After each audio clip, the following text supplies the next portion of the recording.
बघा, आपल्या या व्हिडिओमध्ये आपण दशांश अपूर्णांकाचा गुणाकार आणि भागाकार कशा पद्धतीने करायचा ते बघणार आहोत. तर सर्वप्रथम आपण दशांश अपूर्णांकाचा गुणाकार कशा पद्धतीने करायचा ते बघूया. बघा, आता लक्ष द्या, हा गुणाकार दिलेला आहे 3.5 गुणिला 2.3. मग आता हा गुणाकार कशा पद्धतीने करायचा लक्ष द्या.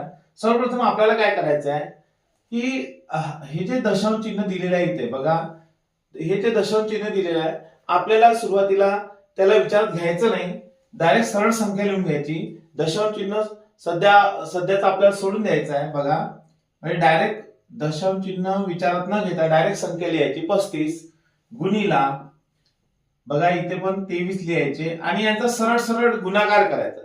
आपल्याला दशांश चिन्ह सुरुवातीला विचारात घ्यायचं नाहीये. बघा, सरळ यांचा काय करायचा, गुणाकार करायचा. बघा, 3 5 15, 15 5 हाताला 1, 3 त्रिक 9, 9 1 10, इथे 0, 2 10, 10 0 हाताला 1, 2 त्रिक 6, 6 1 7. बघा, अशा पद्धतीने याचा गुणाकार करूया आपण. आता याचा गुणाकार आलेला 805. बघा, 3.5 गुणिला 2.3 बरोबर याचा गुणाकार आलेला आहे 805. परंतु बघा, आपण काय केलेलं, 805 कशाचा गुणाकार आहे, 35 गुणिला 23 चा गुणाकार आहे. आता 3.5 आणि 2.3 यांचा गुणाकार आता काय करायचं आपल्याला, लक्ष द्या. ही जी पहिली संख्या आहे या संख्येमध्ये दशांश, हे बघा दशांश चिन्ह हे किती स्थानानंतर आलेलं आहे, एका स्थानानंतर आलेलं आहे. आणि हे जे दुसरी संख्या आहे 2.3 या संख्येमध्ये सुद्धा दशांश चिन्ह हे एका स्थानानंतर आलेलं आहे. मग गुणाकारामध्ये काय करायचं, बघा इथे एका स्थानानंतर आलेलं दशांश चिन्ह, इथे सुद्धा एका स्थानानंतर दशांश चिन्ह आलेलं आहे. मग दोन्ही याचं काय करायची, बेरीज करायची. 1 अधिक 1 बघा किती झाले, 2. मग इथे काय करायचं आपल्याला, हे 2 म्हणजे इथे दशांश चिन्ह एका स्थानानंतर, इथे पण दशांश चिन्ह एका स्थानानंतर, म्हणजे असे 2 स्थान झाले. मग आपल्याला उत्तरात काय करायचं, सरळ सरळ याचा गुणाकार केला आपण आणि उत्तरात काय करायचं, आपल्या उजवीकडून डावीकडे 2 स्थानानंतर दशांश चिन्ह द्यायचं. बघा 1 2 इथे दशांश चिन्ह द्यायचं. अतिशय सोपं आहे. बघा, आता पुढचा गुणाकार बघूया आपण आणखी करून. बघा इथे काय आहे, 4.35 गुणिला 2.5. आपल्याला सुरुवातीला काय करायचं, सरळ सरळ संख्या लिहायच्या, दशांश चिन्ह विचारात घ्यायचं नाही सुरुवातीला. जसं आपण इथे बघा 4.35 आहे, पण इथे डायरेक्ट 435 लिहायचे गुणिला, इथे 2.5 आहे पण डायरेक्ट 25 लिहायचे. यांचा गुणाकार करायचा सरळ सरळ, दशांश चिन्ह सुरुवातीला विचारात घ्यायचं नाही. आता काय होते, 5 5 25, 25 5 हाताला 2, 5 3 15 9 17 7 हाताला 1, 5 चौक 20 आणि 21 0, 2 5 10 0 हाताला 1 7 आणि हे 8. यांची बेरीज करा. बघा, आता हे आले 10,875. बघा, आता हे 435 गुणिला 25 चा गुणाकार 10,875 आलेला आहे. आता आपल्याला काय करायचं आहे, 4.35 आणि गुणिला 2.5 यांचा गुणाकार किती येईल ते बघायचं. बघा काय करायचं आपल्याला, सरळ सरळ इथे बघा, ही जी पहिली संख्या आहे या पहिल्या संख्येमध्ये दशांश चिन्ह हे किती स्थानानंतर आलेलं आहे, 2 स्थानानंतर. इथे बघा किती स्थानानंतर आलेलं आहे दशांश चिन्ह, एका स्थानानंतर. यांची बेरीज करायची, 2 अधिक 1 3. उत्तरात काय करायचं, बघा 3 स्थानानंतर दशांश चिन्ह, म्हणजे दोन्हीची जर बेरीज केली आपण तर 3 येते. मग आपल्या उत्तरात काय करायचं, बघा उजवीकडून डावीकडे 3 स्थानानंतर दशांश चिन्ह द्यायचं. बघा 1 2 आणि 3 इथे दशांश चिन्ह द्यायचं. अतिशय सोपं आहे. म्हणजे दोन्ही संख्यांचे काय करायचे, दशांश स्थान मोजायचे आणि दोन्ही संख्यामधले जेवढ्या दशांश चिन्हानंतर, बघा दशांश चिन्हानंतर जेवढ्या संख्या आहेत इकडे, किंवा मग जेवढ्या संख्येनंतर दशांश चिन्ह आहे, जेवढ्या स्थानानंतर दशांश चिन्ह आहे तेवढे स्थान पहिल्या संख्येचे, दुसऱ्या संख्येचे सुद्धा जेवढ्या स्थानानंतर दशांश चिन्ह आहे किंवा जेवढ्या संख्येनंतर दशांश चिन्ह आहे तेवढ्या संख्या त्यांची बेरीज करून उत्तरात तेवढ्या संख्येनंतर किंवा तेवढ्या स्थानानंतर दशांश चिन्ह द्यायचं. गुणाकार आपल्याला गुणाकार सरळ सरळ करायचा आहे, दशांश चिन्ह विचारात घ्यायचं नाही. गुणाकाराचा आपण गुणाकार पाहिलेला आहे. आता भागाकार बघूया. बघा, हे सर्वात अगोदरचं उदाहरण सोडून बघूया आपण. इथे काय झालेलं बघा, 0.63 भागिले 9 बघा हा इथे अंश आहे आणि हा छेद आहे. आता इथे काय झालेलं आहे बघा, अंशामध्ये 2 स्थानानंतर दशांश चिन्ह आलेलं आहे आणि छेदामध्ये दशांश चिन्ह नाही आहे, म्हणजे दशांश चिन्ह 0 स्थानानंतर आलेलं आहे असं म्हणू शकतो आपण. म्हणजे इथे काय झालेलं आहे, छेदापेक्षा अंशामध्ये दोन स्थानानंतर दशांश चिन्ह आलेलं आहे, म्हणजे इथे 2 स्थान जास्त आहे असं आपण म्हणू शकतो. मग इथे काय करू शकतो इथे काय करायचं बघा, सरळ सरळ आपण काय करायचं, दशांश चिन्ह सुरुवातीला विचारात न घेता सरळ सरळ भागाकार करायचा. म्हणजे 63 ला 9 ने भाग द्यायचा. जर आपण 63 ला 9 ने भाग दिला, 9 7 63 होता, म्हणजे 7 हे उत्तर येते. बघा 7 हे उत्तर येते. परंतु काय झालं, अंशामध्ये छेदापेक्षा 2 स्थान जास्त आहे ना.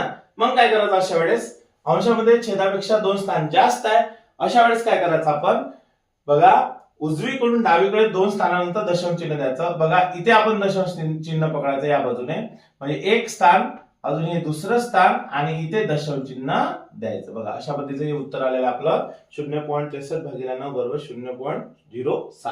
आता हे दुसरं उदाहरण सोडूया. बघा काय करायचं, सरळ सरळ आपण काय करायचं, इथे 0.45 भागिले 0.5 आहे. आपण काय करायचं, सरळ सरळ भाग द्यायचा. सुरुवातीला दशांश चिन्ह विचारात घ्यायचं नाही, डायरेक्ट 45 भागिला 5 करायचे. बघा 5 9 45 होतात, म्हणजे 9 हे उत्तर येते.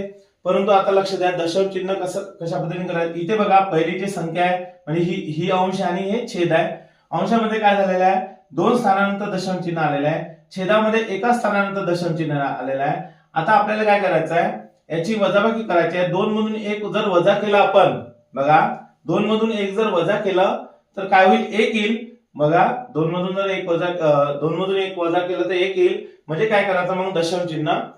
इथे काय झालेलं आहे, अंशामध्ये छेदापेक्षा 1, बघा एका स्थानानंतर दशांश चिन्ह जास्त आहे ना, अंशामध्ये छेदापेक्षा आहे ना. इथे 2 स्थानानंतर आहे, इथे एका स्थानानंतर. मग अशा वेळेस काय करायचं, इथे हे जे 2 स्थान आहे आणि इथे 1 स्थान आहे, याची वजाबाकी करून 1 उत्तर आलं. मग इथे काय करायचं, उजवीकडून डावीकडे 1 स्थानानंतर दशांश चिन्ह द्यायचं. बघा इथे दशांश चिन्ह पकडायचं आपण आणि एका स्थानानंतर दशांश चिन्ह द्यायचं, म्हणजे इथे दशांश चिन्ह येईल. अशा पद्धतीने आपण याचा भागाकार करू. बघा आता आपण हे उदाहरण बघूया. आता हे उदाहरण अगोदरच्या उदाहरणाच्या थोडं विरुद्ध आहे. आता काय करायचं आपल्याला, इथे बघा 63 भागिले 0.9, इथे अंशामध्ये दशांश चिन्ह नाही आहे, म्हणजे अंशामध्ये छेदापेक्षा कमी दशांश चिन्ह आहे. इथे छेदामध्ये अंशापेक्षा जास्त दशांश चिन्ह आहे. अशा वेळेस काय करायचं, सरळ सरळ भाग द्यायचा. 9 7 63 भागाला 7चा, म्हणजे 7 उत्तर आलं. तर आता काय करायचं, इथे काय, इथे 0 आणि इथे काय, किती स्थानांतर दशांश चिन्ह आहे, 2.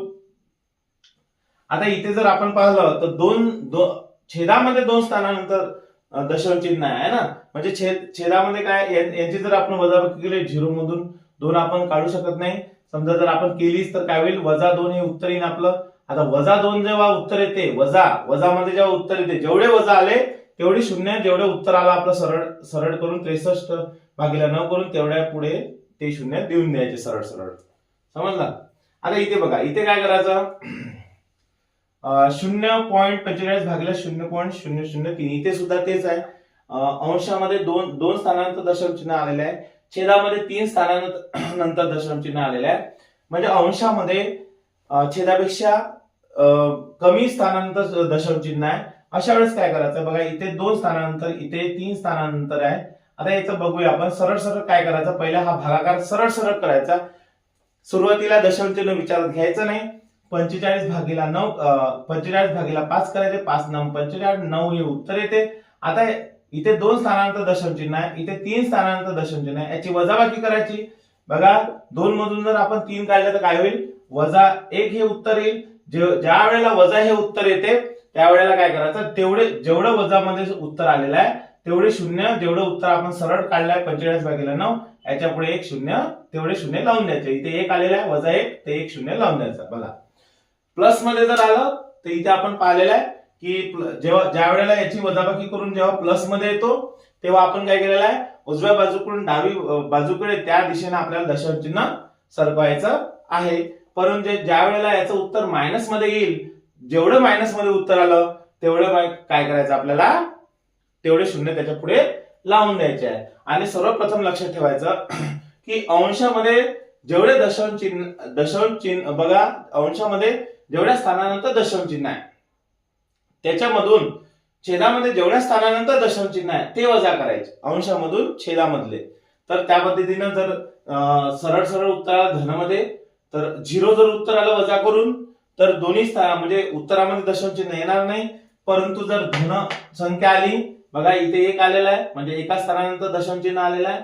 पण इथे बघा इथे -2 म्हणजे -2 आलेला आहे म्हणजे काय करा जेवढं उत्तर आलं त्याच्यामध्ये -2 आलेलं आहे म्हणजे तेवढे शून्य वाढवायचे 2 वजा जेवढं उत्तर आलं तेवढे शून्य वाढवून द्यायचे. ते बघा सरळ सरळ गुणाकार आपल्या सरळ सरळ भागाकार करून. तर अशा पद्धतीने आपण दशांश अपूर्णांकाचा गुणाकार व भागाकार पाहिलेला आहे. त्याच्यानंतर याच्या पुढील व्हिडिओमध्ये गणिताचा आणखी महत्त्वाचा भाग शिकूया.